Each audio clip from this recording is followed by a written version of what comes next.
ஆரோக்கியமான விஷயம் பேசலாமா வேண்டாமா? ஒரு செல்ல முதல்ல ஆஃப் பண்ணு. கிளம்பிட்டியா? கிளம்பிட்டேன். இதுவெல்லாம் வச்சுட்டு என்னத்த பண்றது? ஒன்றும் பண்ண முடியாது, ஒரு புட்டிக்க முடியாது. பூசணியும் இங்கே பயங்கர வெயில் அடிக்க ஆரம்பிச்சிட்டு பார்த்தீங்களா? பகலே ஃபேன் போடாமல் இருக்க முடியாது, அவ்வளோ ஹீட்டாக இருக்குது. நேற்று வந்து சாயங்காலம் வந்து நீர் கடுப்பு சூடுபடி அப்படின்னு சொல்லுவாங்க எங்கள் ஊர் சைடில். அந்த மாதிரி பிரச்சனை எல்லாம் வந்துட்டு உடனே இன்னைக்கு காலையில் வந்து வாங்கிட்டு வந்தாங்க தர்பூசணி. வெயில் நேரம்லாம் குடி அப்படி வெட்டி தின்னு.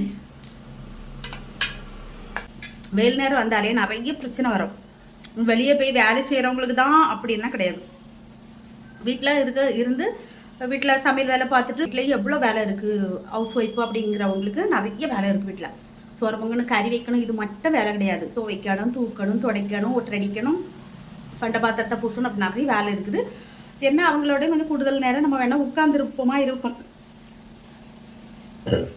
அதனால எல்லாத்துக்கும் வர மாதிரி வீட்டில் இருக்கிறவங்களுக்கு எல்லா சொக்கேடும் சூட்டுனால வர அப்படி பிரச்சனை எல்லாத்துக்குமே வரும்.